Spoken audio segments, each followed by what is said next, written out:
এই যাসনা যাসনা করতে করতে মিষ্টু দেখো কত দূর চলে গেল, একটা কথাও শোনে না জানো তো।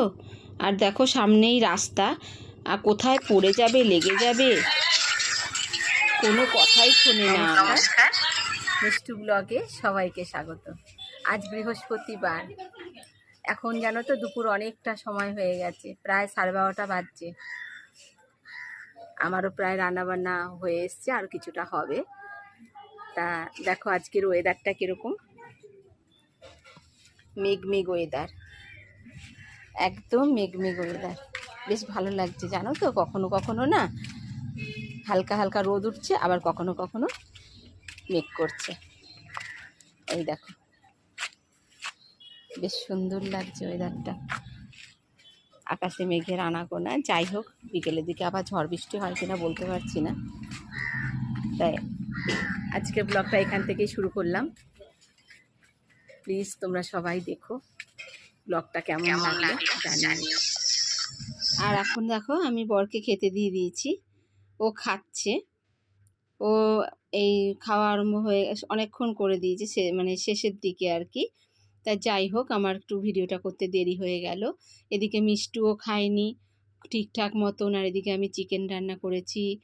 একটু চিকেন আমরা কষা কষাই খাই জানো তো, কেননা সবসময় ঝোল টোল খাই না, কিন্তু কষাটাই বেশি পছন্দ করি।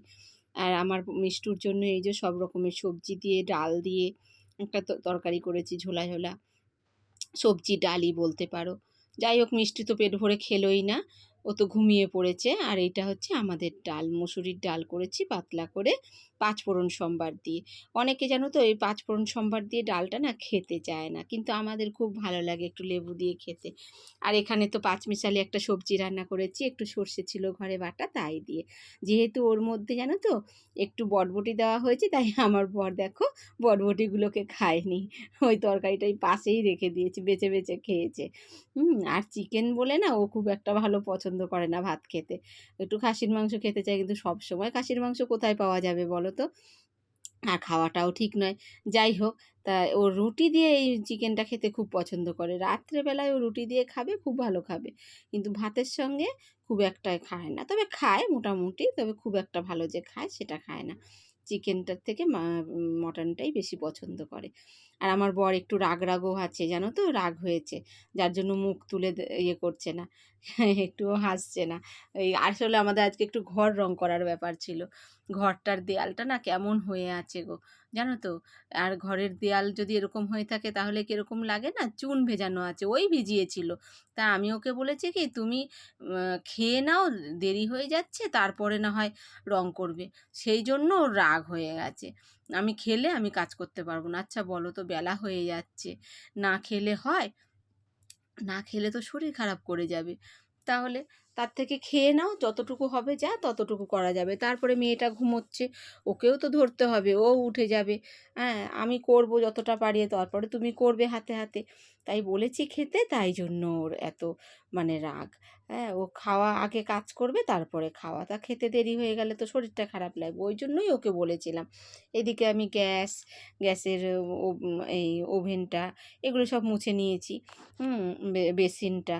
আর এদিকে জানলার কাঠগুলোও ইয়ে করে নিয়েছি জানো তো। জানলার কাঠগুলো না না দিলে প্রচুর হাওয়া আসে গো, প্রচুর হাওয়া আসে, আর কড়াইতে লাগে বলে না হাওয়াতে ভালো ইয়ে হয় না, উনুনটা ধরতে চায় না, এদিক ওদিক করে আগুনটা চলে আসে, তাই জন্য এটা দিয়ে দেওয়া। আর এই দেয়ালের এইগুলো না এত মুছি, এত পরিষ্কার করি, তা সত্ত্বেও এই দাগগুলো কিছুতেই ওঠে না। যতই সার্ফ দিয়ে করি, ব্লিচিং পাউডার দিয়েছি একবার, তারপরে তো এমনি বাসন মাজার ভিম বার দিয়ে করি সব সময়, তা ওঠে না। এদিকে দেখো সব নিচ টিচগুলো সব পরিষ্কার করে নিয়েছি, পরিষ্কার করে নিয়েছি, নেওয়া হয়ে গেছে। আর এটা দেখতেও কত সুন্দর লাগছে। আর এদিকে তো বাসন ছিল, বাসনও জানো তো মেজে আমি গামলায় উপর দিয়ে দিয়েছি। গামলায় রাখলে না বাসনের জলটা ঝরে যায়, তারপরে যেখানে বাসন রাখি সেখানে রাখি। আর এদিকে ঝড় আসছে জানো তো, বিকেলে এখন দেখছি বেশ ভালোই। প্লাস্টিকটা ছিঁড়ে গেছে ওপরে, গাছের লঙ্কাগুলো তুলে নাও দাদা, গাছের লঙ্কাগুলো তুলে নাও।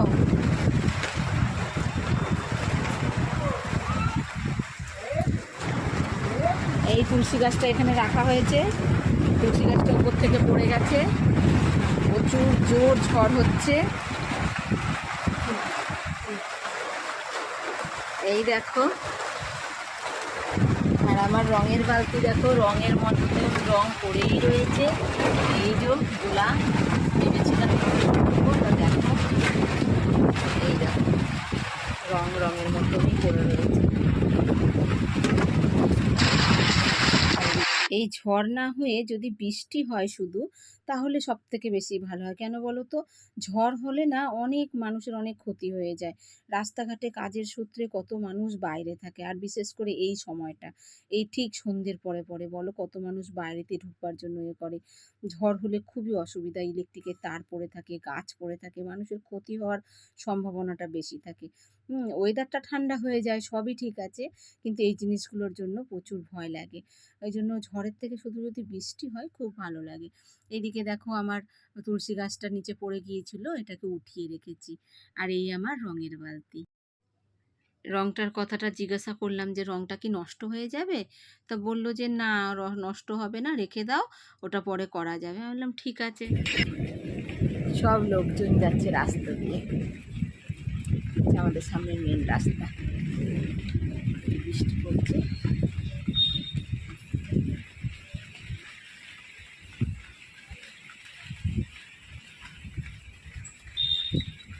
গাছের পাতাগুলো দেখো, প্রাণ ফিরে পেয়েছে। ও দারুণ লাগছে, আমিও বাইরে বসে আছি, খুব ভালো লাগছে। ঝড়টা একটু থেমেছে, শুধু হালকা হালকা বৃষ্টি হচ্ছে, বেশ ভালো লাগছে। আর এই দেখো আমাদের পেয়ারা গাছের পাতা, বুঝেছো, দুলছে, জলে ভরে গেছে একবারে, খুব ভালো লাগছে পেয়ারা গাছটা। এই দেখো, আর এই দেখো, আর এই হচ্ছে আমাদের টগর ফুল গাছ, সাদা টগর। বাইরের পরিবেশটা দেখো, গাছপালা একদম সবুজে সবুজ হয়ে আছে। দেখো নারকেল গাছগুলো দেখো, এই দেখো নারকেল গাছগুলো।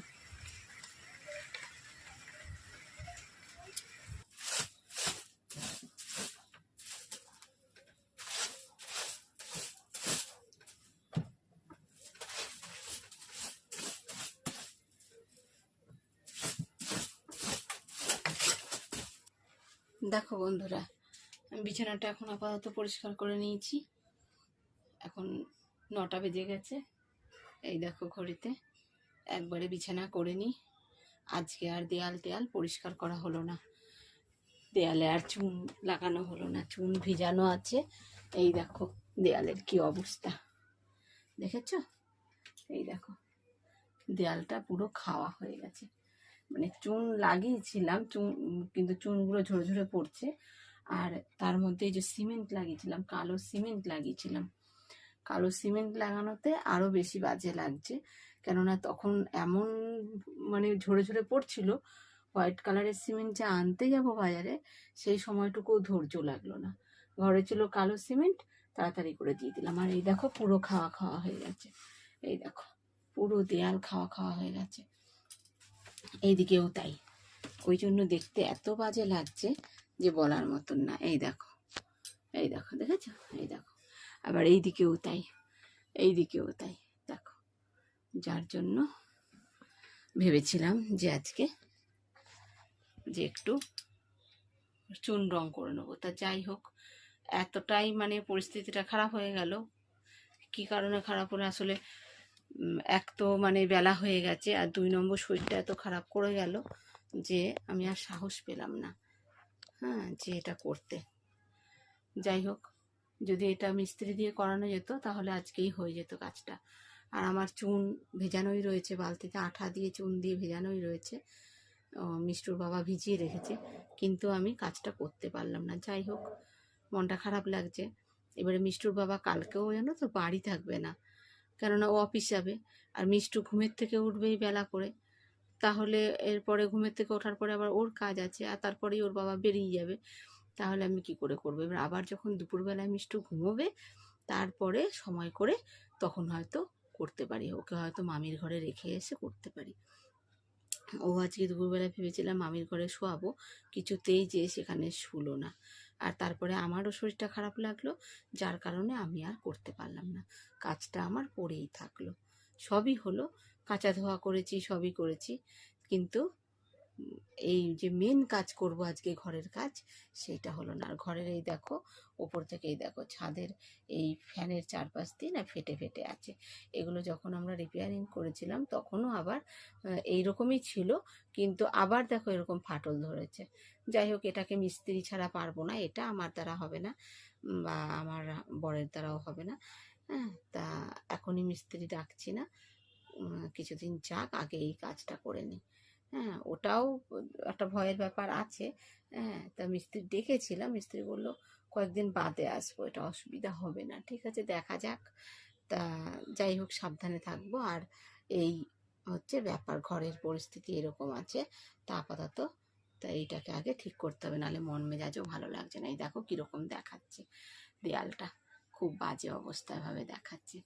যাই হোক, আজকের ব্লগটা এখানেই সমাপ্ত করলাম। সবাই ভালো থাকবে, শুভরাত্রি। আর প্লিজ ব্লগটা যারা নতুন দেখছো তারা আমার চ্যানেলটাকে সাবস্ক্রাইব করবে, করে পাশে থাকবে, বন্ধু হয়ে যাবে। খুব ভালো থাকবে, সবাইকে শুভরাত্রি।